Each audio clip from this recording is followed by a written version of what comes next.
boy. Y'all are in for a real treat today. Because I'm a fucking mess, obviously. And I will say a trigger warning. Excuse me. I'm going to talk about addiction, specifically alcohol. So if that's something that will bother you, you don't want to hear any talk about addiction whatsoever, or you do have alcoholism and you think this won't be good for you, definitely maybe don't watch. I mean, I don't have anything particular I'm going to talk about because usually I don't plan my shit and this is not a different day. However, talking about it sometimes and hearing about it sometimes can be beneficial if you're listening to another person's experience, point of view, outcomes, tips, tricks, ways of coping. So it's totally up to you. Anyways, we're gonna lead with that, and I'm gonna get started doing my shit here because I have been avoiding putting on makeup, doing anything fun that I normally enjoy, being in public around other humans, and I haven't been doing anything other than just walking the dogs and writing here and there and watching TV. Like I've fallen into a very deep, dark depression, and anytime I get any glimmer of or any like surge of a want to do something or like excited, it'll go away real fucking quick. Like I'm talking, I could be super excited and then 10 minutes later, like it's just like, how did I even feel like that 10 minutes ago? How did I even think that it was a possibility I could go and do something? By the way, I'm just using because my hair's a little oily. I'm just using a what's the word? A setting powder, just like a baked setting powder that's typically for your face, but it is very, very dual purpose and it works excellent to absorb oil, and also because it's so light to apply, especially like a baked powder specifically, it's so light to apply. I know you can use, dry shampoo, sprays, powders, baby powder, stuff like that, but I always find it's just a little heavy and concentrated into a certain area, and this way I find it's just really simple to disperse and to put wherever I want. Also, I mean, if you have blonde hair and your roots are growing out, it's good. You could like paint a little bit of this powder on. It's really great to kind of like blend that out before you have to go for a touch up. Just make it last as long as you can. Anyways, tips for the day. So basically I have been putting off any semblance of doing things that I enjoy for weeks now, including making these videos and going to things like karaoke or meeting with friends, just interacting with people in general, not even talking to people back home as much as I normally did, like considerably less than I did.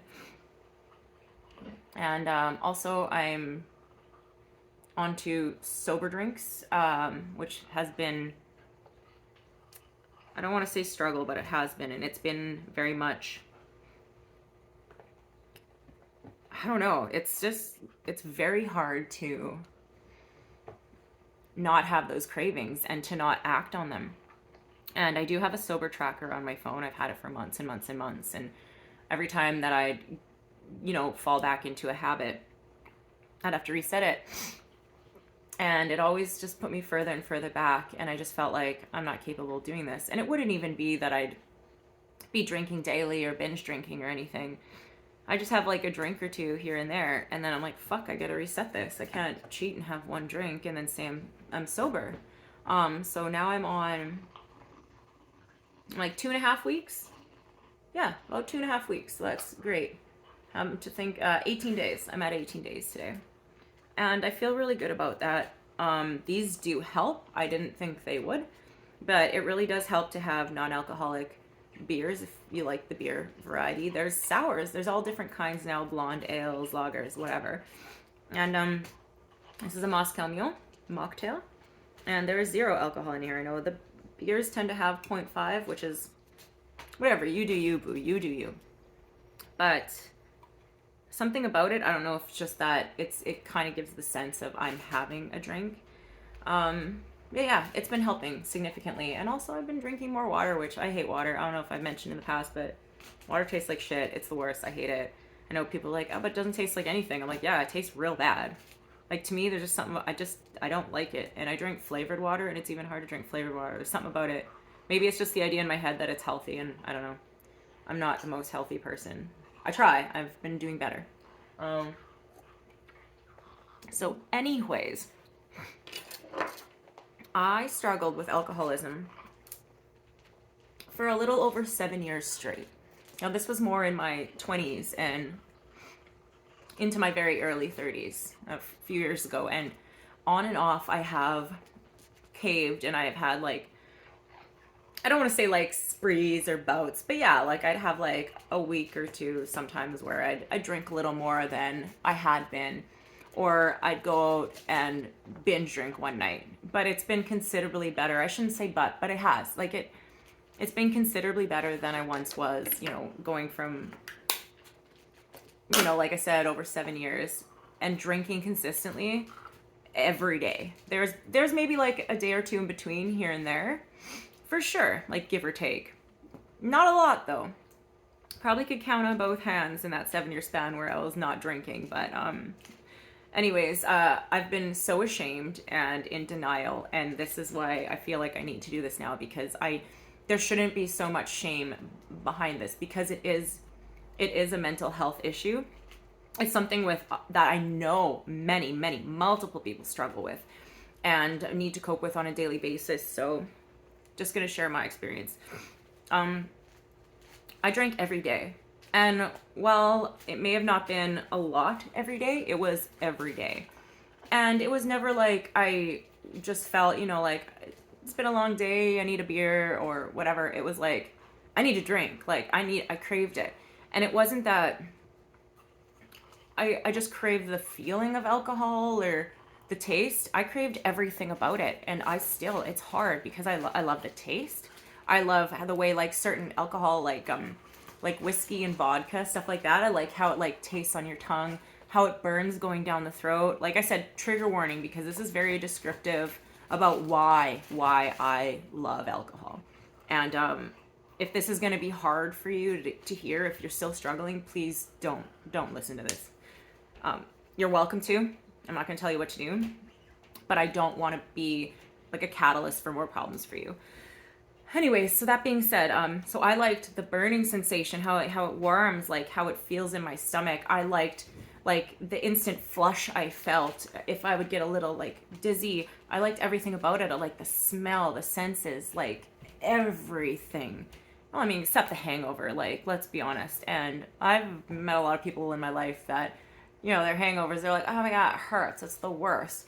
But when I have hangovers, and the older I got, and this started in my early 20s, it feels like I'm dying. I have no other way to describe it. Like, I feel like my head is just pounding, which is fine. I always said if I just had a headache or a stomach ache, I'd probably be able to cope better.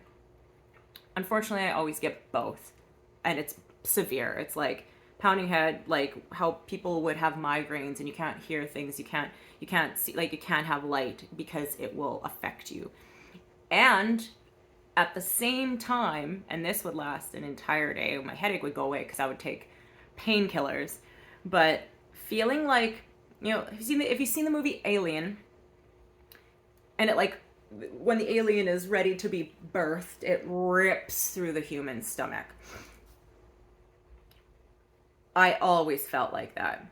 Like, it was rare for me to just feel a little bit dizzy and headachy and like maybe nauseous. I always felt like my stomach was literally trying to rip through my body, because it was like, fuck this body, you treat it like shit, I cannot be part of you. Every time. And if that didn't stop me from drinking, then what the heck would? Because I got in car accidents because I was drinking. I obviously have had problems in social situations. I mean, who wouldn't if they drank heavily? I've been really irate in text messages, calling people, hanging up, being angry, losing things. Obviously, I mean, I've lost a phone, I've lost a wallet, lost money, I've had things stolen because I was so fucked up that I couldn't function. And I've gotten myself into some really bad situations, some situations where, you know, like a sober me wouldn't think it's a good idea. I might be like, okay, like, let's talk to this cute boy, but then ending up in a situation where, let's just say that I'm very fortunate to be alive today after multiple situations that I have put myself in while drinking, or I've been coerced into being in even when I was like, no, this isn't a good idea, but I was like, oh yeah, well, I'm wasted and I'm not thinking straight, and my friends are like, oh, just come, and I'm like, sure, you know. And I got to a point where it was so bad that I was just like perpetually making bad choices and always drinking because I'd make a bad choice. And then I'd perpetuate it by drinking and be like, oh, I'm fucking drinking again. I like, just don't do anything stupid. And then I get wasted. I do something stupid. And the next day I'd wake up and I'd be like, this is awful. Like, I gotta quit drinking. I can't keep doing this to myself. But then because I felt this shame, I would drink again. And it was just this cycle for years and years and years. And as it trickled into probably my 4th year, that's when I realized I was an alcoholic. And I also, twice in that time, because I was working at bars throughout, I'm sure I've mentioned in previous videos, I worked in the bar industry for many, many years, which definitely, like, no doubt attributed to this, or contributed. Because I was not a big drinker growing up. Not at all. Like, it just... there's a long story there. Abuse definitely played a role, a huge role. PTSD, huge role as to why this is. And my insecurities led me to be this person that I felt that I needed to project to the world, and they liked that person. So I was like, cool. Like, drunk Paige is super fun, funny, cool chick, guys like me, I'm friends with girls, party, I dance, whatever. This is great. And it was. It felt great to feel wanted, and you know, to be in these settings where I knew a lot of people, and they knew me, and they, like, it felt good. It felt good for people to want you, to want to be around. And unfortunately, I had this assumption that people only wanted to be around me if I was fun, Paige. If I was drinking, if I was going out to places. I couldn't just like grab a coffee with somebody or go for a walk. I could do that. I did that a few times, and I was like, no, this isn't it, you know? So anyways, back to the story. I have worked in multiple bars, and 2 of them in 2 different cities that I'd worked in.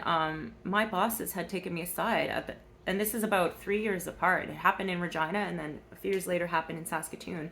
And my boss would take me aside and say, you know, like, I see that you're struggling, and I don't want to like impose on you, but I'm worried about you. And if you would let me, I would like to take you to rehab. I would like to help you out. Like, you need to be in rehab. And I was like, oh, fuck you. Like, this is so stupid. Like, how dare you? That was my first boss, and he was actually one of the best bosses I've ever had. So the fact that I acted that way is just inexcusable. And anyways,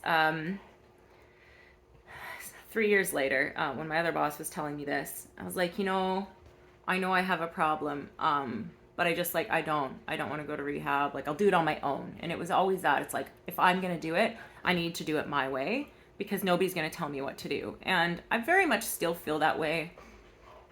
Differently, though, in the sense that I don't think it's like that nobody else can help me. It's that you can tell someone till you're blue in the face that, like, I'm here for you. I want to help you. We can do this together. You know, I see potential.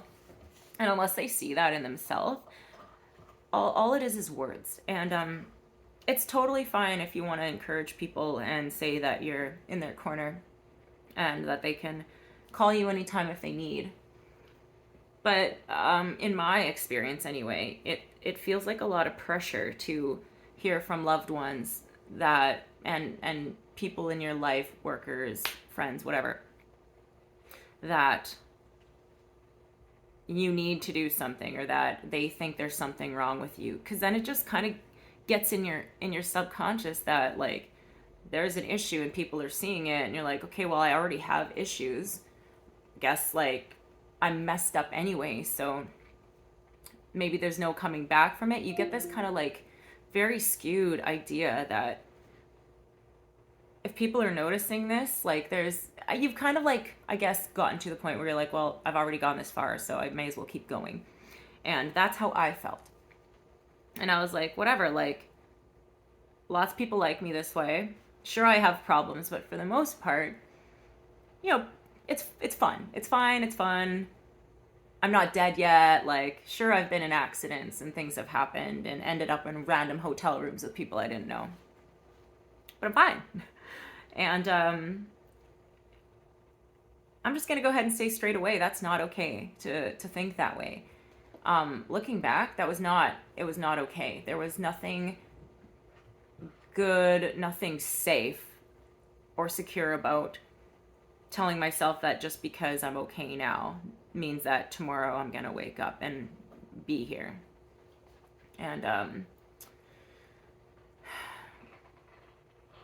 it's just interesting to kind of see how I let so many years of my life go by feeling a certain way, that thinking now that how did I even feel this way? As much as I still have insecurities and I still really enjoy the idea of, you know, I don't want to word it that way. The idea of people like wanting to be around you. I guess it's not the idea. Like, I actually want people who genuinely like me to want to be around me because we connect on some level, not just because they see me and they're like, she's fun, you know? So yeah, I guess I worded that wrong. It's not that I like the idea of that. I do very much still enjoy if I can meet people and it feels like this is good. This is a good scenario. This is somebody that I can see being in my life. And they like me for me because we've been chatting randomly out and about midday, you know, and it's been interesting kind of learning that, because like I said, I've still over the last few years struggled a bit with drinking, not as much needing to have it, but there's still the odd craving. And so coming back to cravings, this last like 18 days has been really hard because sorry, my dog is kind of distracting me. It's been very hard because I almost want to reward myself for doing good by having a drink. And it's something I've vocalized to a couple people to be like, man, like, I've had a good day. You know, I deserve a beer. And this is still actually in my head. Like, I just rethought about it again. And it's like, yeah, I deserve to go out and have a beer. But that beer would be like, oh, I'm going to have a beer and a shot. It'd be like, oh, meeting new people. Oh, they want to do shots. Let's have shots. And I know that'll happen. And that's why I've been put in this place where I haven't been doing videos. I haven't been doing things that I enjoy. I haven't been going out, like I said, other than to walk the dogs. And I really want to go to karaoke. I really want to go out with, there's a handful of friends I haven't seen in a while, and I'd like to go out with any of them, all of them. And I know I could go out in that situation and not drink. Perfectly fine. I know I could if I set that intention. Set an intention. And do it. Just do it. And I know I could. There's something about it, though, that makes me feel like I just can't. Like, who's going to want to see me? And it always stems back to the past, where I felt like if somebody doesn't want to respond, because I've reached out to a couple people and I either got no response or they'd be busy, and I'm just like, well, maybe I'm not meant to be this way, you know? And it's hard. It's really hard. And again today, like, I want to drink. It's hard walking out and about too on a nice day. It's nice out with the dogs, and especially because this area of Vancouver is very accommodating for dogs. And that means a lot of the businesses are, and every liquor store has dog treats. And I'm very familiar with two of them where they're like, I'll bring the dogs in and they're just like, oh, hi. And they see my dogs and they're like, ask about treats. And I actually went in 2 days ago. And I said, hey, I'm not drinking right now, but it's been a while since I've been in. It's been a couple weeks. So I thought, I'd bring the dogs by to say hi. And they're totally fine with that. And they even they're like, do you want extra treats for them? I'm like, no, it's fine because they've had lots today. I just wanted to bring them in because they haven't been in here and they're always wanting to. And it's an experience for them too, I guess. They love it. They like the people there. It's like an interaction for them. So I don't want to take that away from someone else's fun. Okay, maybe you think I'm crazy because I think like I'm a dog mom. I treat them like a lot like they're my children. I mean, I do treat them as animals. But I want them to have good experiences. I want them to have fun, and I want them to be happy and know that I love them and care about them. And that I want to do things that they want to do. And if that means walking into a liquor store for the odd treat, I got to be able to watch myself. So I've been getting better at that. Man, I thought I was going to do my makeup, but fuck it. If anybody else has struggled with or are struggling with addiction problems, I don't know much about smoking or drugs or any of that. It's not something that I've had any experience with. But I would love to hear if you have any different tips, any experience that you've had that has specifically worked where other areas haven't, if you've listened to this video. The only thing I will state that I do not like is AA. I am not a fan. I have been. Otherwise, there's no. I'm a very firm believer in I will never say never until I've experienced it myself. And when people say, "Oh, I'll try anything once, I'll try anything twice," unless it'll like immediately put my life in danger or somebody else's life, hey, I'll try it twice, or like over 100 times, like mushrooms. Fucking hate the texture. Love the flavor they give to everything. So every time I am presented with a dish, be it like pizza, sauce, steak, mushrooms, whatever, I will try the mushrooms because there's that chance that maybe, what's that word when you like grow to like something? Yeah, maybe one day. And hundreds of times tried mushrooms and I still fucking hate I hate the texture. I hate it. I cannot eat more than like one little bit of a mushroom when I'm trying it. And if I have mushroom soup, sauce like that, they have to be strained or very, very, very small. And anyways, so that's the type of person I am. But I do not like AA. My experience with it has been that people are overtly friendly to the point where it seems like they're trying to impose themselves on your life. And I'm not saying everybody does this because I have good friends that have either been in AA in the past or still in AA and have been for a very long time. And they swear by it. They need it. That's what works for them. I don't like the experience myself. I've done a couple different ones in this city, in a different city back home. Not a fan. It's just not something, going back to again what I touched on earlier about how you gotta want to do it.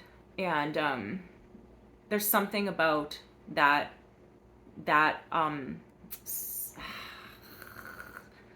setting that doesn't make me feel comfortable and make me feel like I'm going to achieve anything or learn something that's going to trigger my brain to be like, you can do this.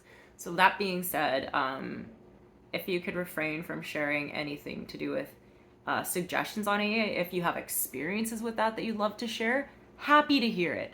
Totally happy. I'm happy to hear anything you guys want to share. Anything about any addiction, any struggles, any depression, any anxiety, any problems that you may have and you're just wanting to just talk about it, just reach out. Again, I'll go back to leaving my email in the description below. If you ever want to reach out, ask a question, just say hi, just say, hey, I'm fucking a mess too, I get it. I'm gonna leave that there for you. And yeah, that's it. I didn't get too much into details because my brain will get too scattered because I will remember one thing and another, and it'll all like culminate in me feeling just too much. But I'm sure you get it. You guys get it. there's more than a gist there. There's shit everywhere. So whatever you make of this video, I hope that you can take out of it that, you know, like, you're not alone. And I'm here for anybody who needs somebody with cat ears. Oh God, it's giving me a headache now. You're not alone. You matter. And if you think you can't do it alone, that's fine. Nobody should have to feel like they need to do things alone. And you don't. So I'm here. We'll do it. We'll do it. We'll do it. I hope you all have a great day, and talk to you soon. Bye.